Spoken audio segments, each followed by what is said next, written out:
नमस्कार विद्यार्थी मित्रांनो, लेक्चरला सुरुवात करण्याअगोदर एक छोटीशी अपडेट. जे विद्यार्थी राज्यसेवा 2021च्या परीक्षेसाठी तयारी करत आहेत अशांसाठी विजन स्टडीवरती एक कोर्स उपलब्ध आहे. ज्यांना क्वालिटी अभ्यास करायचा आहे, भरपूर सारी प्रॅक्टिस करायची आहे, अशांनी या कोर्समध्ये प्रवेश घ्यायला हरकत नाही. कोर्सचे प्रवेश 15 डिसेंबर रात्री 11 वाजता बंद होत आहेत. तर जे इंटरेस्टेड आहेत अशांनी यापूर्वीच ॲडमिशन घ्या. तर आता या अपडेटसोबत लगेच आपल्या लेक्चरकडे आपण वळू. गोवा हे देशातलं असं पहिलं राज्य बनलं आहे की ज्या राज्यामध्ये तिथलच्या ग्रामीण घरात प्रत्येक घरामध्ये नळ जोडणी झालेली आहे, नळ जोडणीने पाणी पुरवठा सुरू आहे. असं देशातलं पहिलं राज्य बनलं आहे ते म्हणजे गोवा. तर या राज्याविषयी सगळी माहिती आपल्याला असायला पाहिजे आणि कोणत्या योजनेअंतर्गत ग्रामीण घरांना नळ जोडणी पुरवठा झालेला आहे हे पण आपल्याला माहिती असायला पाहिजे. ती योजनासुद्धा समजून घ्यायची आहे. तर खूप डिटेलमध्ये आपल्याला ही न्यूज बघायची आहे. आपल्याला गोवा या राज्याविषयी असे पण काही क्वेश्चन विचारले जाऊ शकतात की खालीलपैकी कोणते राष्ट्रीय अभयारण्य गोवा राज्यामध्ये आहे. एकूण 6 राष्ट्रीय अभयारण्यांची नावं दिलेली आहेत. त्यापैकी कुठलं गोवामध्ये आहे असं आपल्याला विचारलं आहे. नेत्रावल्ली, त्यानंतर भगवान महावीर, कोटीगाव, मोलेम, बॉन्डला आणि सलीम अली पक्षी अभयारण्य. तर यापैकी कुठलं गोव्यामध्ये आहे हे आपल्याला जाणून घ्यायचं आहे. तुम्हाला नक्कीच या क्वेश्चनचा आन्सर लेक्चरच्या शेवटी बघायला मिळेल. पहिल्यांदा हा घटक चर्चेमध्ये कुठून आला, ही न्यूज कुठून आलेली आहे ते बघूयात. जलजीवन मिशन अंतर्गत प्रत्येक ग्रामीण घरांना नळ जोडणी पुरवणारे गोवा हे देशातलं पहिलं राज्य बनलेलं आहे आणि यासहच गोव्याला आता हर घर जल राज्य म्हणून सुद्धा ओळखलं जाईल. हर घर जल म्हणजेच प्रत्येक घरामध्ये पाणी आणि हा पाणी पुरवठा नळाच्या माध्यमातून केला जातो आहे. त्यामुळं ग्रामीण भागामधील लोकांचं जीवनमान उंचवायला मदतसुद्धा होईल, तिथलचं जीवन अधिक सुलभ व्हावं. तर या उद्देशाने गव्हर्नमेंटकडून एक योजना आखण्यात आली होती. त्या योजनेला आपण ऑलरेडी आधीच्या सेशनमध्ये सुद्धा बघितलं आहे. ती योजना म्हणजे जलजीवन मिशन. तर जलजीवन मिशन अंतर्गत 2024पर्यंत देशातील 15 कोटी ग्रामीण कुटुंबियांना नळ जोडणी प्रदान करण्याचं उद्दिष्ट ठरवण्यात आलं आहे आणि याच मोहिमेअंतर्गत आता गोवा हे देशातलं असं पहिलं राज्य बनलं आहे की तिथलच्या ग्रामीण भागामध्ये प्रत्येक घरांमध्ये नळ जोडणी झालेली आहे. ठीक आहे. या व्यतिरिक्त ना गोवामध्ये आता पाण्याची क्वालिटी टेस्ट करण्यासाठी म्हणून प्रयोगशाळांची सुद्धा उभारणी केली जाईल.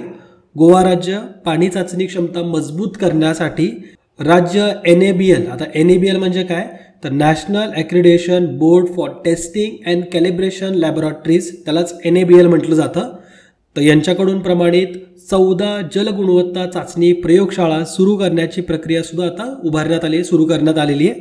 वॉटर क्वालिटी टेस्टिंग लॅबोरेटरीज आता स्थापन केले जातील. इवन जी आपली जलजीवन मिशन जे आहे ना तर त्या अंतर्गत सुद्धा प्रत्येक गावातील 5 जणांना, विशेषतः महिलांना गावामध्येच पाणी चाचणीच्या संदर्भामध्ये टेस्ट किट प्रशिक्षण सुद्धा दिलं जाणार आहे. तर म्हणजे आता गव्हर्नमेंटचा आता हा हेतू आहे की तुमच्या प्रत्येक घरामध्ये पाणी आलं पाहिजे, पण ते पाणीसुद्धा अगदी चांगलं असायला पाहिजे, म्हणजे त्याची क्वालिटी टेस्टिंगमध्ये ते ॲप्रूव्ह व्हायला पाहिजे. आणि म्हणून या योजनेअंतर्गतच जलजीवन मिशन अंतर्गतच गावामध्येच राहून विशेषतः गावातल्या महिलांसाठी 5 जणांना असं एक टेस्टिंग किट प्रशिक्षण दिलं जाणार आहे, जेणेकरून ते स्वतः पाण्याची गुणवत्ता तपासू शकतील. ठीक आहे. शुद्ध पिण्याचे पाणी देणे हे केंद्र सरकारचे राष्ट्रीय प्राधान्य असणारे या योजनेअंतर्गत गोवा या राज्याचं यश जे आहे तर ते इतर राज्यांसाठी एक चांगलं उदाहरण ठरणार आहे. कारण कोविडच्या परिस्थितीमध्ये ज्यावेळेस सगळ्यांनी सोशल डिस्टन्सिंगचं पालन करावं अशा प्रकारचं अपील करण्यात आलं होतं, तर त्या दरम्यान गोव्यामधल्या घरांमध्ये अगदी नळानी पाणी येत होतं, पाणी पुरवठा नळानी होत होता आणि त्यामुळं तिथं सोशल डिस्टन्सिंग पण मेंटेन झालं. संक्रमणाचा जो काही भीती होती तर ती सुद्धा कमी झाली. घरांच्या नळ जोडणी बाबतीत ग्रामीण भारतातील ही जी क्रांती आहे तर ती आपण न्यू इंडियाच्या दिशेने असलेले एक पाऊल म्हणू शकतो. राज्याची कटिबद्धता आणि वेगवान प्रयत्नांमुळे नियोजित वेळेच्या आधीच गोव्याने ही प्रगती आणि लक्ष्य सुनिश्चित केलेलं आहे. ठीक आहे.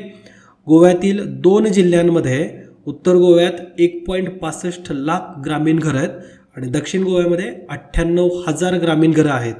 म्हणजे जवळपास 2,65,000 ग्रामीण घरांमध्ये गोव्यामध्ये पाण्याचा पुरवठा हा नळाने आता सुरू आहे. 191 ग्रामपंचायती नळाच्या माध्यमातून पाणी पुरवठा करत आहेत. ठीक आहे. तर एवढी इन्फॉर्मेशन तुम्ही या योजनेअंतर्गत गोव्याबद्दलची लक्षात ठेवा. जलजीवन मिशन काय आहे तर 2024पर्यंत 15 कोटी ग्रामीण कुटुंबियांना नळ जोडणी प्रदान करणे हे याचं मुख्य उद्दिष्ट आहे. या व्यतिरिक्त याच जलजीवन मिशन अंतर्गत प्रत्येक गावातील 5 जणांना, विशेषतः महिलांना, त्या गावामध्ये जे पाणी पुरवठा केला जातो तर त्या पाण्याची चाचणी करण्यासाठी टेस्ट किट कसं वापरायचं याचं प्रशिक्षणसुद्धा दिलं जाणार आहे आणि ते सुद्धा त्यांच्या गावामध्येच राहून. ठीक आहे. तर हे अतिशय महत्त्वाचे उद्दिष्ट जे की जलजीवन मिशन अंतर्गत आहेत, ही तुम्ही लक्षातच ठेवा.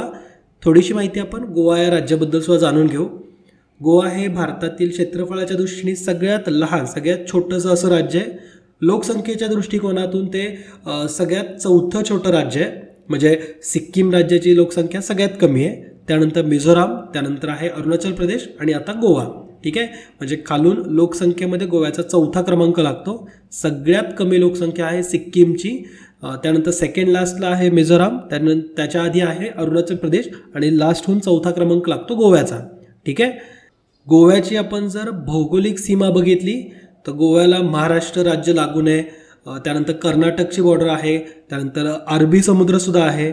उत्तरेला महाराष्ट्र आहे, पूर्व आणि दक्षिणेला कर्नाटक आहे, पश्चिमेला अरबी समुद्र आहे. गोवासुद्धा आपल्या भारताच्या अगदी पश्चिम किनारपट्टीवरती असलेलं राज्य, ज्याचं एकूण क्षेत्रफळ 3,702 चौरस किलोमीटर एवढं आहे. गोव्याची लोकसंख्यासुद्धा 14,57,723 एवढी आहे आणि गोव्यामध्ये कोकणी, मराठी बोलली जाते. तिथं मासेमारी केली जाते मोठ्या प्रमाणात, शेतीसुद्धा केली जाते. प्रामुख्याने तिथं तांदूळ घेतला जातो, कडधान्यांचं पीक घेतलं जातं. गोव्याची साक्षरतासुद्धा बऱ्यापैकी जास्त आहे, म्हणजे 87% जास्त त्यांची साक्षरता आहे. म्हणजे गोव्याचा साक्षरता दर हा अतिशय चांगला आहे. गोव्यामध्ये ना खनिजांचे साठेसुद्धा तुम्हाला बघायला मिळतील. मॅंगनीज, लोह, बॉक्साईट, तर हे सगळे खनिज आपल्याला गोव्यामध्ये बघायला मिळतील. इवन जर गोव्याला जर तुम्ही ट्रॅव्हल केलं असेल तर लक्षात येईल की तिथं जाताना सुद्धा तुम्हाला बऱ्यापैकी लाल माती आढळते. लाल माती आहे म्हणजे काय, तिथं लोह आणि मॅंगनीजचं प्रमाण जास्त असतं. ठीक आहे. हे थोडं जे मी सांगतोय ना बाकीचं सुद्धा ते लक्षात ठेवत चला, कारण एक्झाममध्ये आपल्याला कशीही क्वेश्चन बनतात. तर जर तुमच्याकडं नॉलेज बेस जर चांगला असेल तर तुम्ही टॅकल करू शकाल.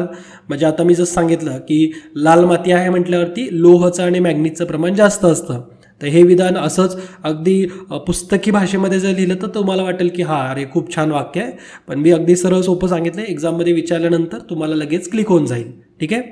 पणजी हे गोव्याची राजधानीचं शहर आहे, गोव्यातलं सगळ्यात मोठं शहरसुद्धा आहे. गोव्यामध्ये सगळ्यात पहिल्यांदा कोण व्यापारी आले होते, हिस्टॉरिकल जर बघितलं तर सगळ्यात पहिल्यांदा कोण आले होते, ब्रिटिश आले होते की डच आले होते, फ्रेंच आले होते. तर गोव्यात सगळ्यात पहिल्यांदा 15व्या शतकामध्ये पोर्तुगीज आले होते व्यापाराच्या निमित्ताने आणि ते परकीयांच्या दृष्टीने गोव्यातलं पहिलं पाऊल होतं. ठीक आहे.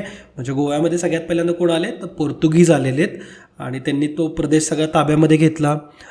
इवन 1961पर्यंत सुद्धा पोर्तुगीज हे गोव्यामध्ये होते.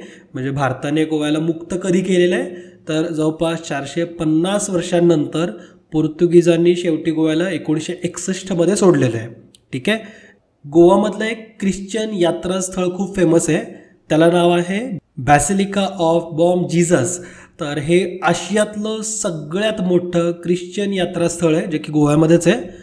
तर सह्याद्रीच्या कुशीमध्ये असलेल्या छोट्याशा राज्याबद्दलची एवढी इन्फॉर्मेशन तुम्ही लक्षात घ्या. जो लेक्चरच्या सुरुवातीला आपण क्वेश्चन बघितला होता त्याच्याकडे येऊ.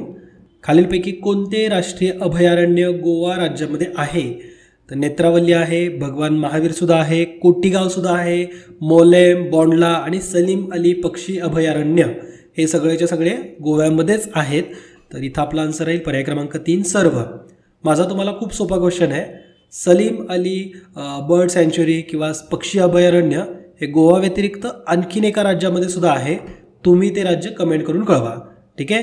तर सलीम अली यांच्या नावावरती आणखीन एक पक्षी अभयारण्य आहे, ते कोणत्या राज्यात आहे ते नक्की कमेंट करून कळवा. आय होप तुम्हाला या योजनेबद्दल बरीचशी माहिती समजली असेल ज्यावरती आपल्याला एक्झाममध्ये क्वेश्चन येतील. ओके.